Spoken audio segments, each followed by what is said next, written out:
What's going on, everybody? Welcome into the Commanders Report by Chat Sports. I am your fill-in host, Joey Petersen, here to unfortunately break the news that the four-game winning streak has ended at 4. As your Washington Commanders dropped their 6th game of the year by a score of 30-23 against the Baltimore Ravens, headed straight up north to take on Baltimore in Baltimore on M&T Bank Stadium. And man, still 4-game winning streak was awesome. You're still sitting at the point where you're 4-2. You're a 4-2 ball club. Dallas is losing right now to the Lions. Philadelphia, unfortunately, beat the Browns today. But still, you're sitting at a point where I think as fans, you still got to be happy. You still got to be satisfied with what you've seen. Now, was it perfect today? No, it wasn't. But you also played a really good football team. So let's get into today, okay? And also, if you're just now joining us, welcome into the Commanders Report by Chat Sports. This is the best place to be on YouTube if you are a Commanders fan. So if you haven't already, hit that sub button. We give you a video every single day of the week. We go live every single Wednesday. For most of the games during the season, we'll be live for as well. We'll be live next Sunday. So make sure you guys come on.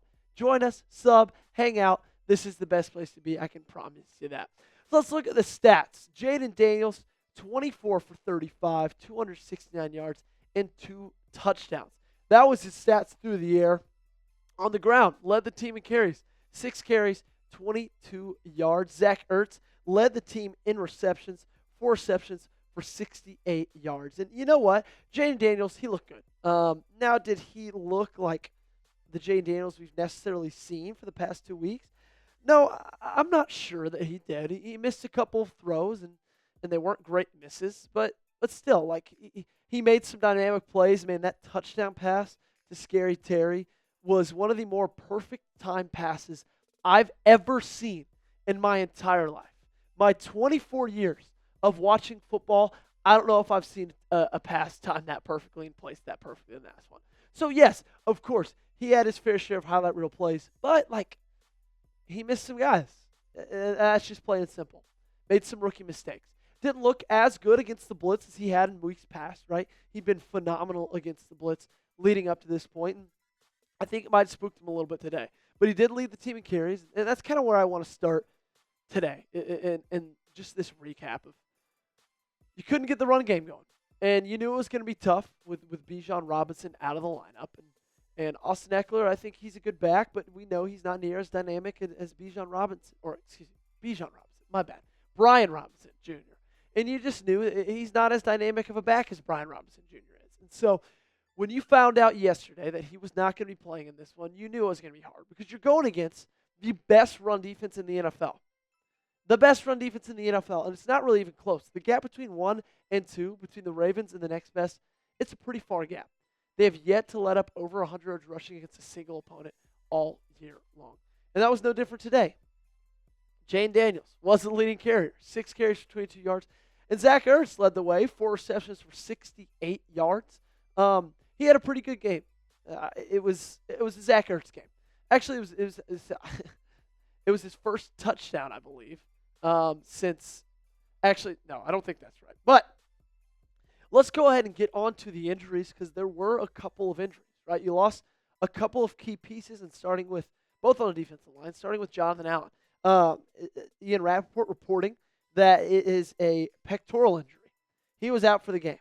And then Dorrance Armstrong also suffered an injury during that game, and he didn't come back as well. His was not a pectoral injury. It was a rib injury. He was questionable return, and he ended up not returning at all. And so 2 big losses to a defensive line that's kind of struggled to have production. Now, Fowler Jr. did get 2 sacks on Lamar today, and that was awesome because Lamar's a hard quarterback to get down on the ground, and he was able to do that. But you look at this defensive line, they've really struggled this year, and you're losing 2 guys in Jonathan Allen, possibly, and in Dorrance Armstrong, possibly, past this week, who still, at the end of the day, are key contributors. They're big names. They're big faces. They're big people on that defensive line. And so I don't think that is anything that needs to be scoffed at, that needs to be, like, I don't know, just passed by. I think that might be a big deal. I really do. I really do. So You guys let me know before we go any further. What is your one-word reaction to the game? It could be bummer. It could be It could be disappointing. Whatever it is, you guys let me know in the comment section down below. This is going to be the pinned comment on today's video, meaning you're about to get hit with a YouTube ad break. So to make that time go by faster, just go ahead, go down the comment section for me, and let me know your one-word reaction to today's game. All right, let's look at Lamar Jackson and the Baltimore Ravens, kind of see how they fared in the stat sheet. Lamar, 20 for 26, 323 yards, a touchdown interception. You looked at him, and a lot of times, especially in that first half when you kind of were doing a good job at corralling Derrick Henry, you said, okay, beat us with your arm. He was able to do that. He was exceptional against man coverage. Joe Witt Jr., it looked like it was obvious he wanted to run man a lot. Lamar was 11 for 14 against man coverage today. And so he had his stuff. Sometimes he doesn't when it comes to passing the football. Sometimes he does, and then he did. Derrick Henry, man, who let those two guys get on the same team? 24 carries, 132 yards, 2 touchdowns for the King. And that was the thing is in the end when you needed to stop and you knew they were going to run the football, you just couldn't stop them. Whether it was stretch play, a pitch play, a run right up the gut, he had his way. That offensive line had their way. Definitely didn't help that Dorrance Armstrong and Jonathan Allen weren't in the game, but still. And then Zay Flowers, man, he had himself a day. Or I guess he had himself a half. 9 receptions in that first half, 132 yards. Didn't get into the end zone, but he broke the record for most receptions and a half for any Baltimore Raven with 9. And so he was just kind of everywhere against this secondary. And what I've noticed about this secondary today is they struggle getting the ball carried to the ground. Anytime Zay Flowers would catch a pass, he'd automatically do a drop and a spin, and he'd break a tackle, get 5 or 6 more yards. A lot of yards after the catch, and that was something that was upsetting. Before I get on to any additional coverage and words on this game, I got to give a shout-out to the sponsor of today's video, and that, of course, is Game Time. Game Time is the place to go for the best seats at the lowest prices, all guaranteed. And if you're so excited this football season is finally here and well underway, and you want to get tickets to the big game lockdown, you're going to want to give Game Time a shot. It's the only place I go when I'm trying to get tickets to any college football or NFL game. Game Time has a new feature called Game Time Picks. It makes getting tickets to see your favorite teams play live even easier. Game Time Picks filters out the fluff to show you only incredible deals on great seats, so you don't have to waste time searching through thousands of tickets. The tool highlights the best deals, including great and amazing deals, and shows you the highest value seats at the time. For some events, Game Time Picks also identifies a super deal, which is the best seat value in the entire venue. Guys, there's so many things that I love about Game Time, right? I love the last-minute tickets and flash deals. I love the lowest price guarantee, but I'm going to talk a little bit about the views from your seats, because I love the fact that with the Game Time app, you can see exactly what you'll be looking at before you even purchase the ticket, right? How many times have we gone to a sporting event, whether it's basketball, baseball, or NFL, we get there and there's something blocking the way, whether it's a pole or railing, or I don't know what it is, and you're like, okay, I wouldn't spend the money to go to this game if I knew this was going to happen. Well, that doesn't happen with Game Time. So take the guesswork out of buying tickets with Game Time. Download the Game Time app, create an account, and use code CHATSPORTS for $20 off your first purchase. Terms apply. Again, create an account and redeem code CHATSPORTS for $20 off. Download Game Time today. What time is it? It is game time. Hey guys, I think that a lot of today also was kind of stupid mistakes. A lot of penalties on key downs. The Ravens converted 2 key third downs because of penalties in the secondary. And I think it's obvious, right? You got a great quarterback. You got a good offense. You scored 23 points against a pretty good defense, and you couldn't run the football to save your life. But this front office needs to address this secondary. And I've said it a million times. Jack Sperry said it a million times. This secondary just isn't good enough to compete for titles. It's not. And when you got a quarterback like Jayden Daniels in there, that's what you're doing now. You're competing for titles. And so I don't know what needs to change.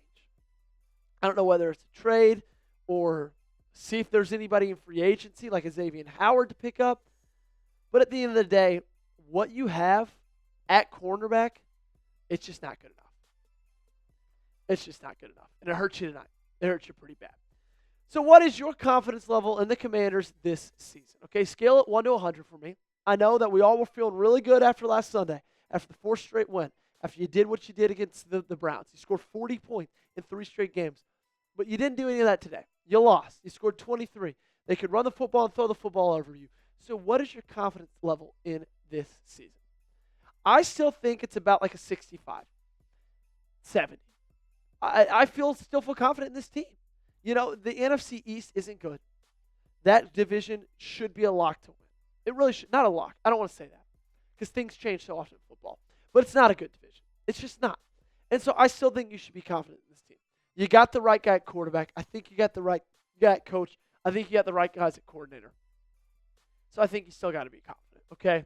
You're still sitting at a part where you're 4-2, and I know every single person watching this video right now, every single one of you, if I would have asked you in May, in June, July, and August, hey, would you take 4-2 to start the season? Every single one of you would have said, oh, yeah, I'd take 4-2, and you would have done whatever you could to get 4-2. Well, you're here now. Okay, so don't give up. This is still a damn good football team. I can promise you that. Thank you so much for tuning in to the Washington Commanders Report by Chat Sports. I'm your fill-in host, Joey Petersen. If you haven't already, go ahead and hit that sub button. We would appreciate it. We're trying to grow as much as we can because we want to cover the Commanders as best as we can. See you guys. Have a fantastic